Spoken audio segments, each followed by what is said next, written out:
She wore the same necklace Catherine buried 20 years ago, and in that moment, the past came crashing through her front door. The moment Catherine Waverly saw the girl's necklace, her entire world stopped. 1 second, she was lifting her wine glass. The next, she was staring, frozen, silent, at the gold pendant hanging just below Jader's collarbone. A delicate charm shaped like a crescent moon and etched with a single initial L. 16-year-old Chase Waverly beamed beside her, proudly introducing the girl he had brought home. "Mom, Dad, this is Jader." Jader offered a soft smile, her voice steady despite the tension clinging to the room. "It's so nice to meet you, Mrs. Waverly." Catherine didn't answer. Her gaze didn't move from the necklace. Robert Waverly, seated at the head of the table, cleared his throat. "And how did you two meet?" "At the Lincoln shelter," Chase replied quickly. "She teaches coding to younger kids. That's where I volunteer." "Amazing," Robert murmured, forcing a smile. Catherine finally blinked and set her glass down, untouched. "Excuse me," she said, rising slowly. Her voice had gone cold, almost brittle. "I'll be back in a moment." She turned and walked out of the room stiffly, one hand reaching up, not for composure, but for her own necklace hidden beneath her blouse. Something was very, very wrong. Catherine Waverly didn't stop until she reached the master suite. She shut the door, locked it, and opened the antique jewelry box on her dresser with trembling hands. Buried beneath pearls and diamonds was a necklace nearly identical to the one Jader wore. A gold crescent moon, etched with the same single letter, L. She hadn't seen that symbol in almost 2 decades. In the dining room, the atmosphere had thinned, but only just. Jader sipped water quietly while Chase rambled to fill the silence. "She's into AI and robotics too, Mom. I mean, she's applying to Columbia." Robert raised an eyebrow. "Impressive." Jader nodded. "I've always loved solving puzzles." Robert gave a small, polite smile, but his eyes flickered again to her necklace. "That's a beautiful piece. Family heirloom." Jader looked down. "Actually, no. I don't know where it came from." "You don't?" "I grew up in foster care. The necklace was the only thing found with me as a baby." The room went still.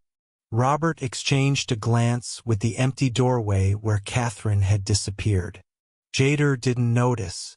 She was still staring down at the gold charm, completely unaware it had just opened a door no one in that house ever wanted to walk through again. Catherine stood at the bathroom sink, running cold water over her wrists, her breath shaky and uneven. She hadn't thought about that night in years. The rain, the screaming, the decision they swore never to speak of again. And now a girl shows up in her home wearing that necklace. She gripped the counter, fighting to stay upright. Downstairs, Chase was completely unaware. He was too busy watching Jader laugh softly, nervously as she recounted a story about one of her coding students accidentally triggering a robot to spin in circles. "It wouldn't stop," she said with a grin. "We had to unplug the whole panel." Robert chuckled politely, but his mind was spinning. He had seen that necklace before in a hospital wrapped in a blood-soaked blanket. Suddenly, footsteps echoed from the hall. Catherine returned, calm and cold as porcelain. She took her seat with a tight smile. "Sorry, just needed to check a message." "Everything okay?" Chase asked. "Of course," she said. But then she turned to Jader and asked flatly, "Have you ever tried to trace your birth parents?" Jader's face dropped. She hesitated. "I used to," she whispered, "but I stopped when someone warned me to let it go." There was a silence so thick Chase could feel it pressing against his ribs. "Someone warned you?" he repeated, leaning in. Jader nodded. Yeah, it was about 3 years ago. I filed a request for non-identifying records. The next week, I got a typed note in the mail. No return address, just one sentence. What did it say? Robert asked, his voice low. Jader glanced between them. It said, "Stop digging. Some graves are sealed for a reason." Catherine's knuckles turned white around her wine glass. "And you just stopped?" she asked, trying to sound casual. "I was 15. It scared me. I figured maybe my parents were dangerous or powerful, so I let it go." Jader looked away, embarrassed. "I just told myself the past didn't matter." Chase reached for her hand under the table. "It matters," he said. Robert cleared his throat. "You said the necklace came with you as a baby. Do you still have any of the paperwork from the system?" Jader blinked. "Only a copy." "Why? Would you be willing to let us see it?" he asked too quickly. Catherine shot him a sharp look. But Jader just shrugged. "Sure. It's at my apartment." Catherine's voice cracked the room in half. "I want to see it tonight." An hour later, Chase pulled up outside Jader's tiny apartment in a quiet part of Southside Chicago.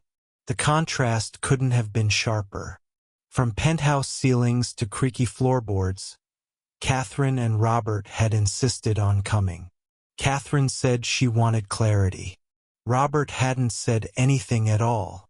Jader apologized for the mess, even though her place was spotless.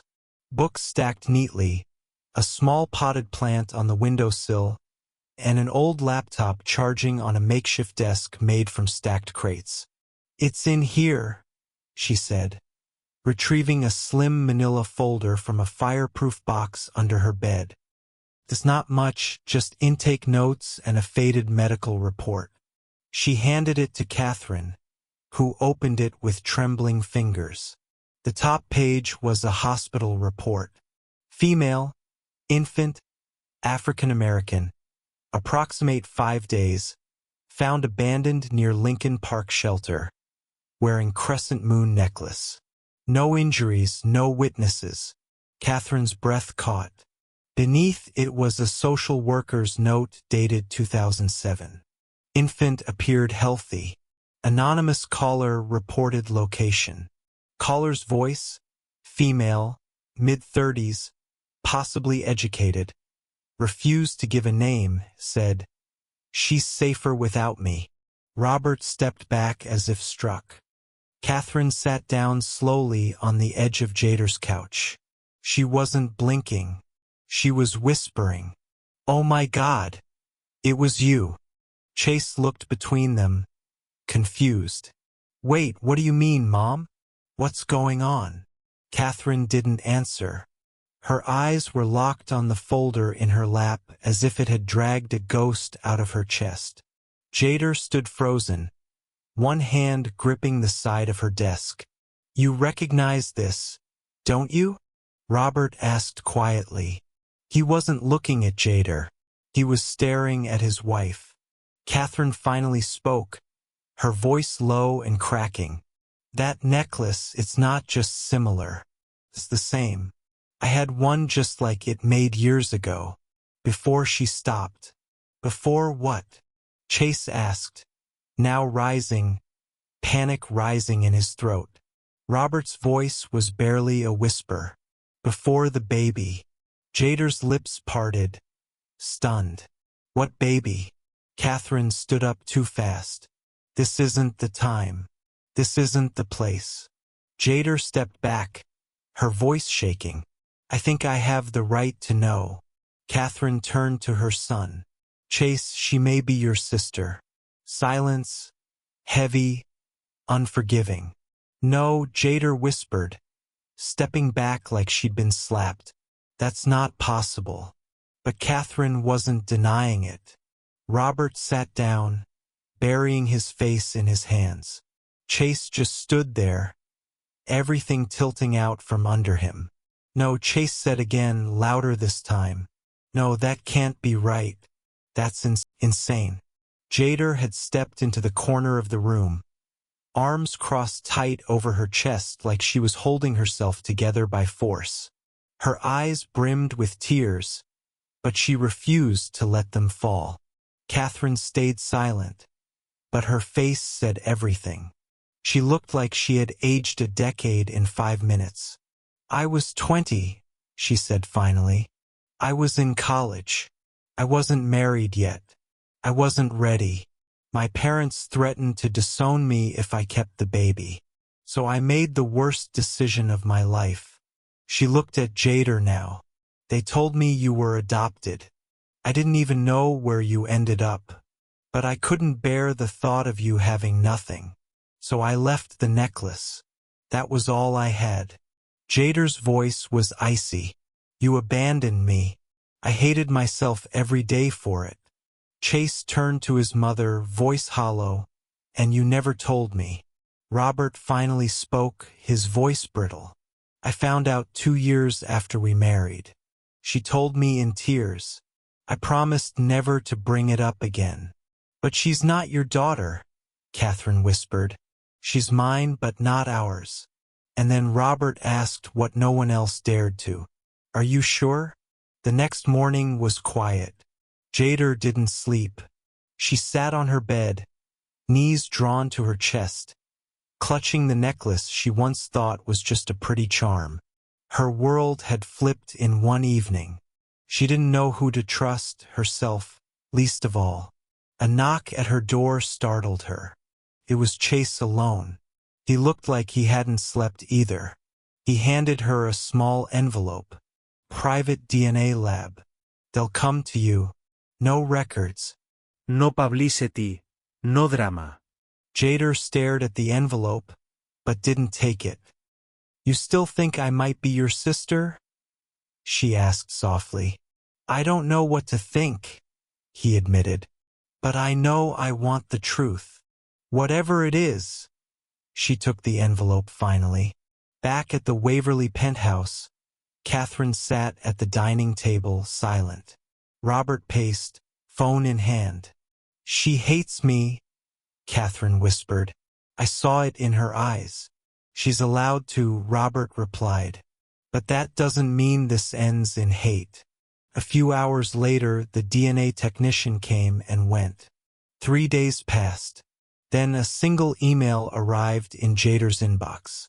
She opened it slowly, heart pounding. 99.9% probability of a direct maternal relationship to Catherine Waverly. And below that, no paternal match to Robert Waverly.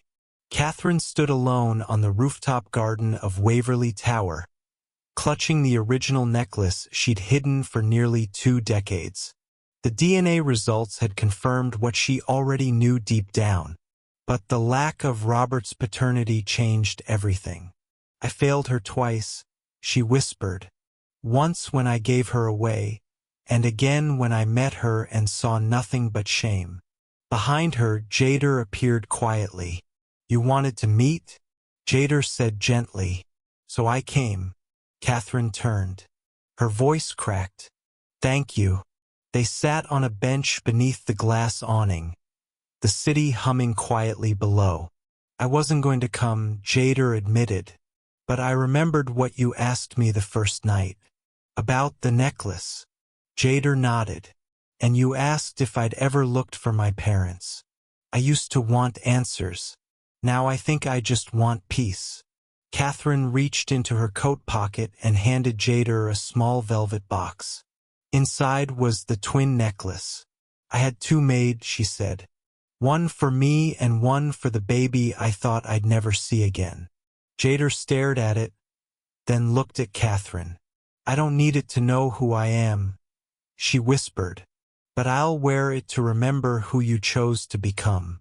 3 months later, the Waverly Foundation quietly announced a new scholarship initiative for young women in foster care pursuing tech education. It was named after no family member.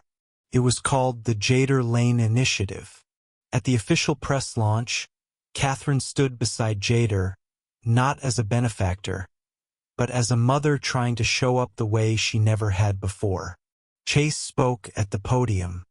"She's not my sister by blood," he said, "but I'd be proud if she was." The room fell silent, then erupted in applause. Later that day, in a quiet corner of the Foundation's new mentorship wing, Jader helped a shy 12-year-old girl troubleshoot a broken circuit. Catherine watched from the hallway, her eyes wet but steady. Robert stood beside her. "She's not your mistake," he said. "She is your miracle." Catherine didn't answer. She didn't need to. Jader wore both necklaces now, hers and the one Catherine had saved, not as symbols of pain, but as a fusion of past and future. She hadn't just found a family. She had redefined one. Sometimes the most powerful connections aren't the ones we're born into, but the ones we choose to fight for. Sometimes, family isn't about who you're born to. It's about who chooses to stay when the truth comes out. If this story touched your heart, share it with someone who still believes in healing.